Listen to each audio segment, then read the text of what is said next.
à les entendre, puis après à les écouter. Et tout à l'heure, ils feront une deuxième partie. Pour ceux qui voudront profiter, ça se passera dedans. C'est bien ça? Voilà, c'est ça. Voilà. Et ceux qui, parce que les enfants sont peut-être énervés, fatigués, auront envie d'aller dehors, pourront le faire. Donc vous aurez le choix. Et là, donc, on déclare l'exposition des ateliers 2022, après 2 ans d'interruption, ouverte. Et je suis ravie de vous accueillir tous. Un conte où un petit garçon perdu finit par retrouver son chemin. Giorno, sorti plus tôt que prévu de son studio de la Cane Segunda, pas très loin du Vialto. Le bateau Vaporetto est déjà à quai et se remplit doucement. L'aube se pointe clairement et annonce une belle journée d'hiver bleu et rose.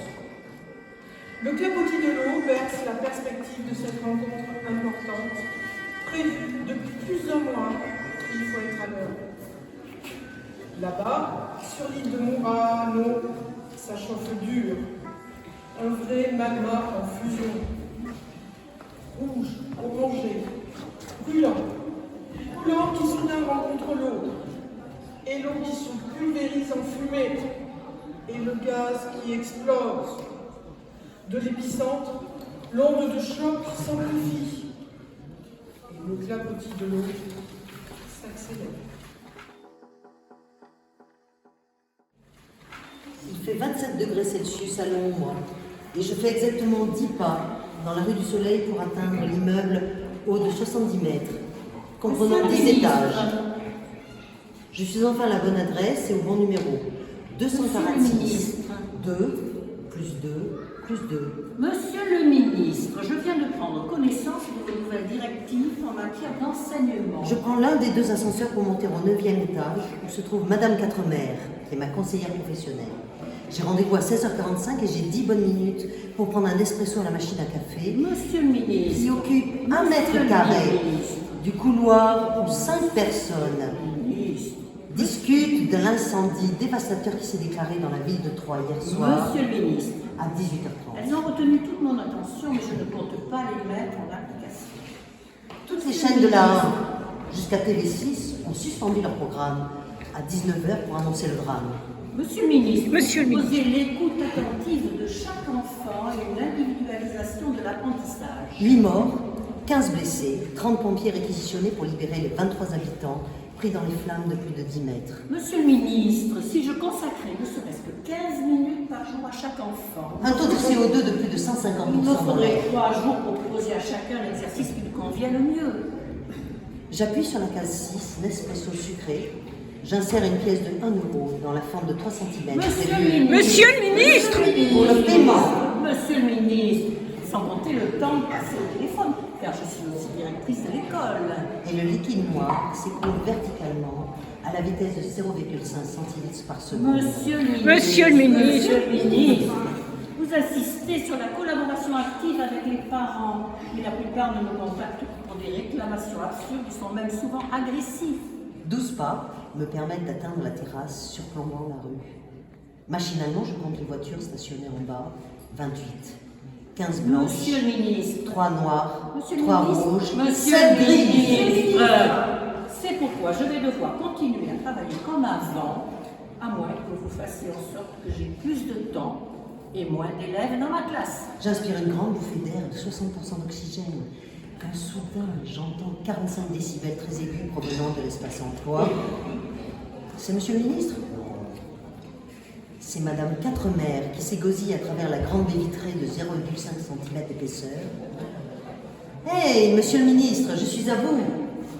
Attention, 1 mètre de distance entre nous. La peau du visage, rayon de chaleur, étincelle, j'envisage, étincelle, éclat, éclat. C'est le sourire, non? Territoire des lointains. Seul et multiple sous le ciel, je nage. territoire des lointains, seul, sous le ciel, je nage.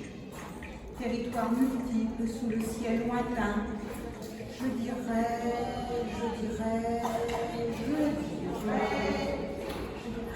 Une île.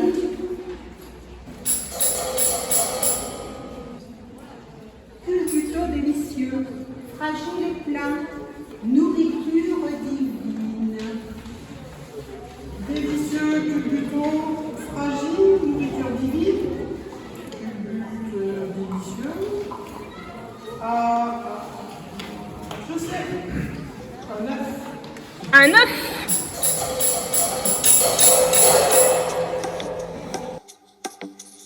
Décide de bourlinguer, de voyager sans se retourner, vivre sa vie, suivre un chemin de traverse. Échapper, s'échapper, se sauver, se défaire des carcans. Connaître l'aventure, Expérimenter, tenter, oui, tenter. succomber à la tentation, bannir, interdire. Foncer sans réfléchir. Faire, défaire, refaire. Bâtir, démolir, reconstruire. Entendre, écouter, partager, sourire. Créer, imaginer, sortir, sortir de soi. Oui, s'exprimer, laisser fuir les mots, la pensée. S'autoriser, autodérision. Fusion, fusionner, fondre, foudroyer, se détendre. Soigner, s'apaiser, s'asseoir. Déserter ses habitudes, décider, prendre, Prendre en main, maîtriser, laisser aller, laisser couler. reprendre vie, Cet inconnu, petit personnage, vie intérieure. petite voix au fond de moi qui fait ce que je vis, ce que je suis. Tout était prêt. Sa valise qu'il avait pris soin de faire par petits ajouts successifs les 3 soirs auparavant, en lisant les listes notées sur le post-it pensionnaire, collé sur son frigo.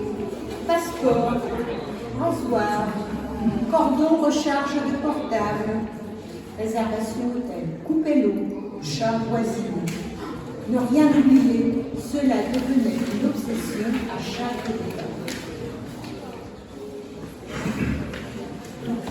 Tout était prêt. Tout était prêt.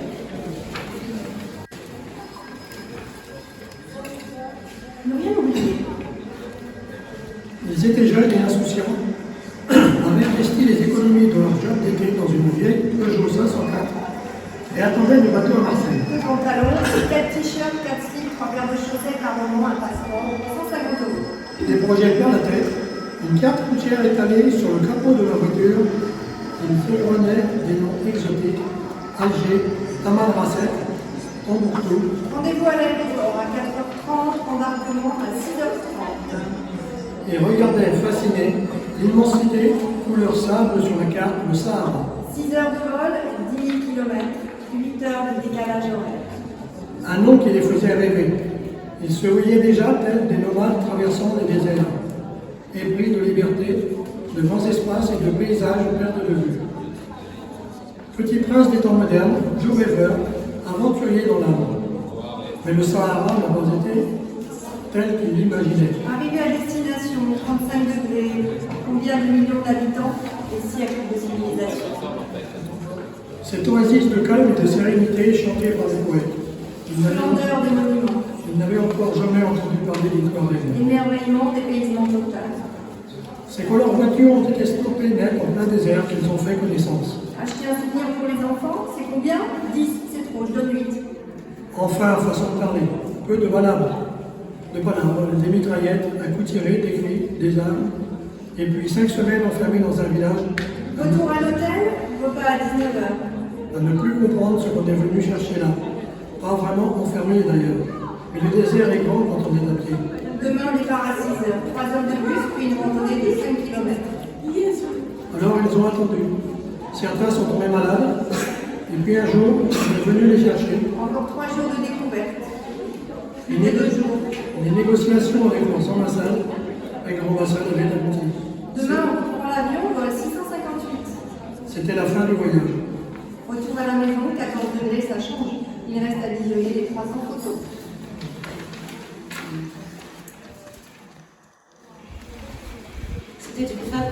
partie en Italie en 1924, circonstances oblige. Elle et sa famille avaient bourlingué sur les routes entre Modène et la porte de la Chapelle à Paris. Ils ont voyagé sans se retourner, Suivre un objectif précis échapper à la peste brune, et déserter un pays où le mal sévissait. s'improviser une nouvelle vie dans un autre. Pour échapper à cet enfer, il a fallu se bagarrer tous les jours, s'établir à 5 dans un petit appartement sombre aux portes de Paris, apprendre de nouveaux métiers, loin de la terre, fabriquer des fleurs artificielles pour les cimetières ou réparer des meubles. Il a fallu aussi prendre parti pour la France en demandant la nationalité, réciter Victor Hugo et la Marseillaise devant des fonctionnaires de police zélés. Il a fallu ensuite se marier. Elle l'a fait, le même jour que Palma, sa sœur cadette, un samedi de 1931. Elle avait trouvé un exilé, comme elle, qui avait déserté le nord de la France et la destruction de la Grande Guerre pour s'établir en région parisienne. Ensemble, ils ont construit une maison de briques et de broc dans la zone, lieu improbable aux portes de la ville, sur les anciennes fortifications. Je les ai retrouvés sur une vieille photo Sepia.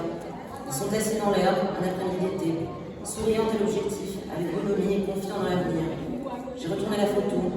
Au dos, il était écrit Juillet 1938. Cette femme, c'était Alba, ma grand-mère, et cet homme, c'était Raymond, mon grand-père.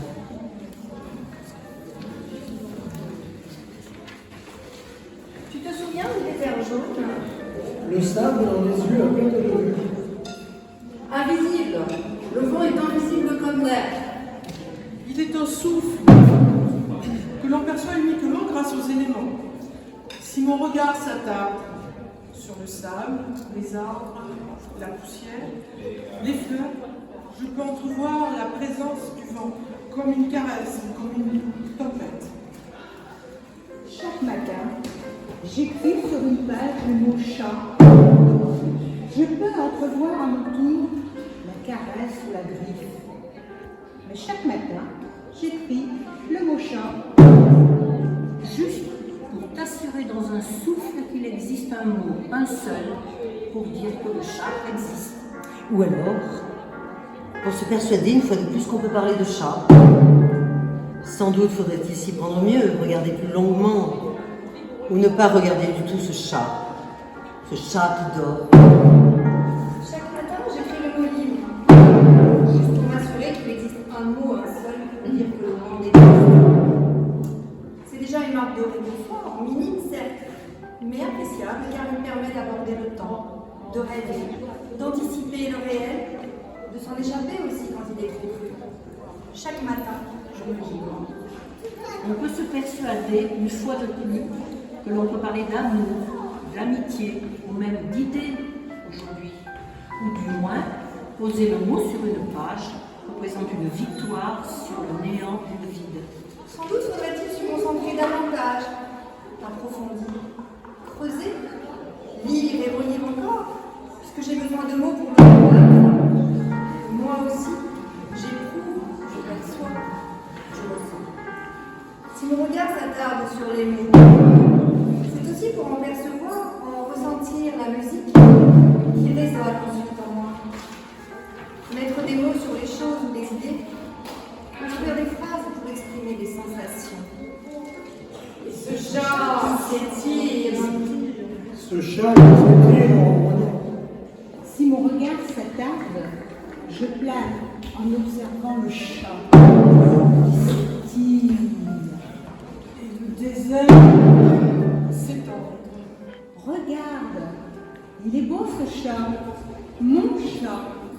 Il est apaisant de le voir s'étirer en ronronnant. Et d'entendre cette vibration qui vient de sa gorge. Peut-être en observant les micro-sillons du mot. Ou à l'inverse, en les imaginant, je finirai par ressentir quelque chose. Puisque moi aussi, j'éprouve, je perçois, je ressens. Du moins poser le mot chat sur la page représente comme une petite victoire sur le néant. Le néant dans le désert. Le désert jaune. Le désert jaune. Le désert jaune.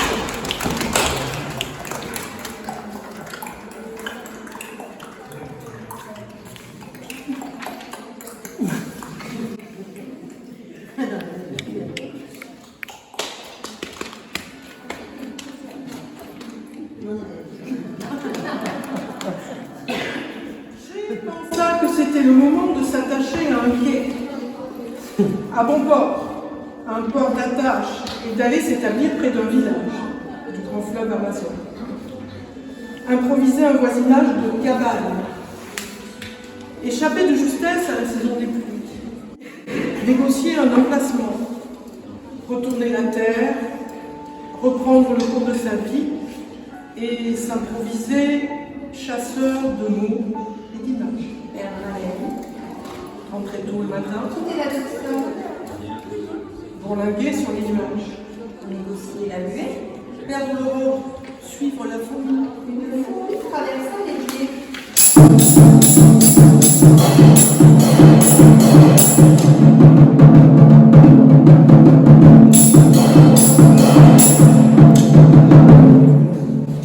Chaque matin, j'écris sur une page le mot terre, juste pour m'assurer qu'il existe un mot, un seul, pour dire que terre existe et que j'ai la certitude que je peux l'écrire sur une page.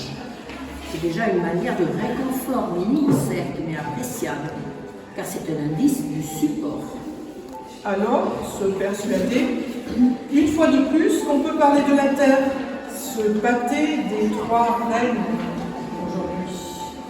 Ou du moins poser le mot sur une page, représente comme une petite victoire sur le néant. Sans doute faudrait-il s'y prendre mieux, regarder plus longuement, ou ne pas regarder du tout. Ce mot comme un champ de l'amour. Peut-être qu'en observant les sillons du mot, ou à l'inverse, en l'imaginant, je finirai par ressentir quelque chose, puisque moi aussi, j'éprouve, je perçois, je ressens. Mais à quoi bon raisonner de la sorte si mon regard s'attarde comme les oiseaux guettant les vers de terre? Tous les chemins ne mènent pas à Rome. Écouter au port, ce n'est pas bien, mais ça peut servir. Plus rien à becter et encore 2 jours avant de toucher les talons. Momo embarqua ses frangins pour une virée à l'hypermarché du coin. Jonathan, le petit dernier de cette fratrie de garçons, n'avait encore jamais vu la mer. Alors, une nuit, profitant du sommeil des parents qui buvaient comme d'habitude, il décida de partir avec ses frangins. À partir d'aujourd'hui, c'est décidé, je ne rangerai plus les papiers. Enfin, honnêtement, je prends la décision aujourd'hui. Mais cela fait déjà longtemps que j'ai pris le pli du non-agir, vu la pique qui encombre mon bureau. Pourquoi me masquer la vue de la fenêtre? Faut-il que je me justifie? Le petit poussin, Il était bûcheron, il avait beaucoup d'enfants, petit poussé, une poignée de par préjugés, chez toi, devant. il n'avait peur de rien. Le petit poussé, Le petit il poussin, était bûcheron, tous les chemins ne mènent pas à tous Rome. les chemins